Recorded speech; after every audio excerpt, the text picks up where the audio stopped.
Does your truck smoke when you start it up? We're gonna fix that today. So why is this truck smoking so much at startup? Well, a common cause for smoke at startup is bad valve seals, and that's what we're going to be fixing today. So I'll show you guys how to do that. The first step is to remove the valve covers. So we've got both valve covers off. We're actually doing a few other projects on this truck. We did intake manifold gaskets as well. So valve covers are off. The next step is to remove the spark plug on the cylinder that you're going to work on. So here we're going to do cylinder 3. We've already done cylinder number 1. So I'll go ahead and pull the spark plug on cylinder 3 here.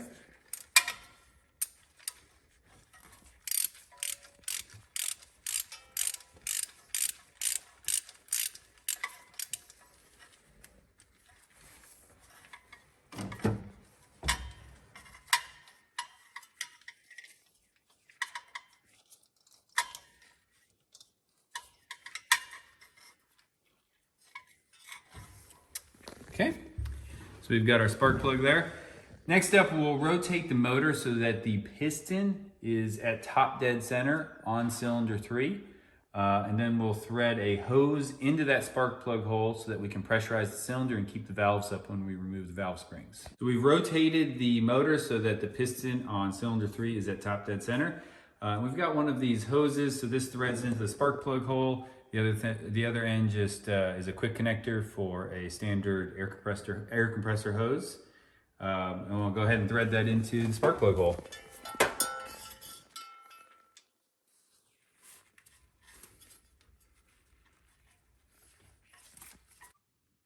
Next up, we're going to remove the rockers. So the size is a 5/8.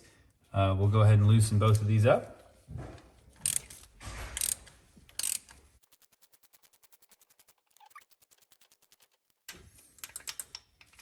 So both rockers are nice and loose.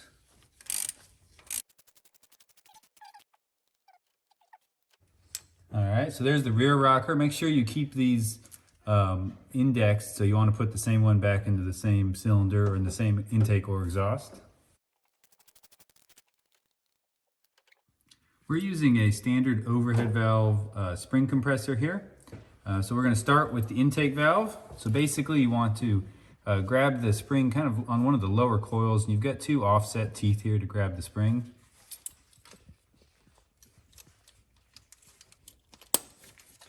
Okay. And then we just spin the tool down to compress the spring.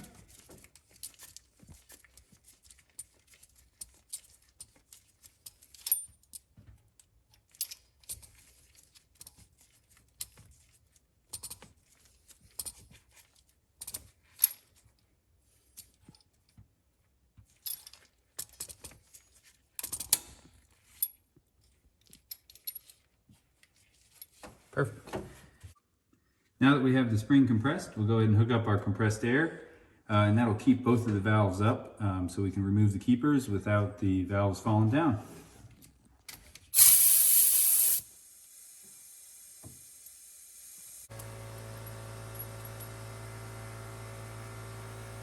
So we're just using a magnet to grab those keepers.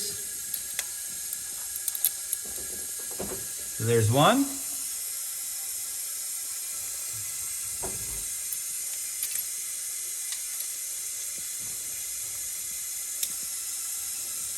There's the other. So we've lifted the valve spring out of the way. So there is a small O-ring that sits in this second groove. So that's where the keeper sits. And then there's an O-ring in this groove, so you can still see that O-ring there. So we'll have to remove that O-ring. So it just snapped in half, just prying at it a little bit because it's old and hard. With the O-ring removed, we can now remove the valve seal. We'll probably just grab this with a pair of vice grips and just kind of work it up. They're usually stuck on there pretty good.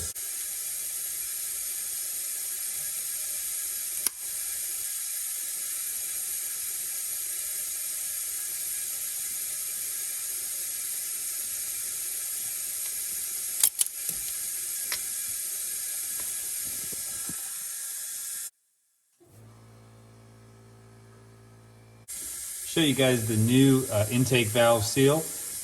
Before we install it, there's this little straw that comes with it that you'll want to slide over the top of your valve.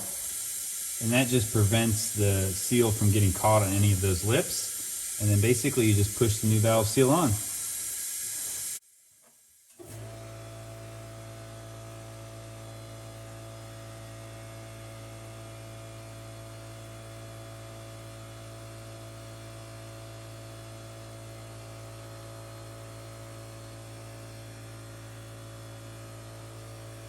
The second part of the valve seal is this small O-ring that sits in the second groove on your valve. It sits right here.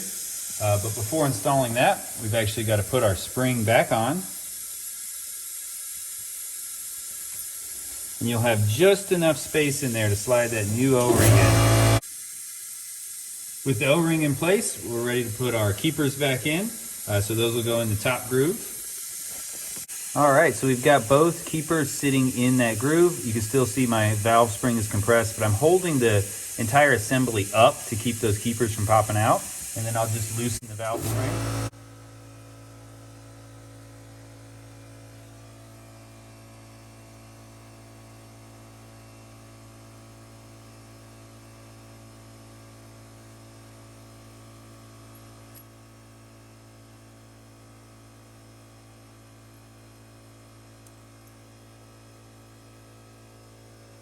So that's all there was to the intake valve.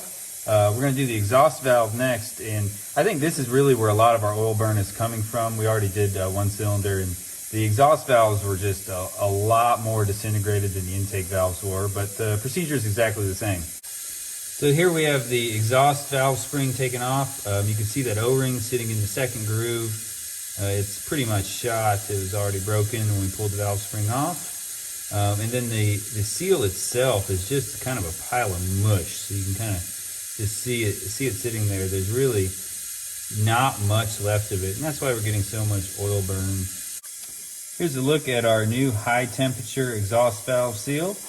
We've got the old seal and all the gunk cleaned up. So we'll slide our straw back on to the valve. And we'll just slide our new valve on. Now we're ready to put the spring back on. So last step is to reinstall our rocker arms. We've got them all cleaned up. We'll go ahead and put a little bit of oil in all the contact points before we reassemble it. And then we'll show you how to adjust the valve lash. We've got both rocker arms mounted back on their studs. So to adjust the lash, you'll run down this nut until the push rod doesn't have any jiggle. So you'll keep tightening this until you can't jiggle the push rod anymore, or you can't spin the push rod. So that's two good ways to see if there's still play in the valve train.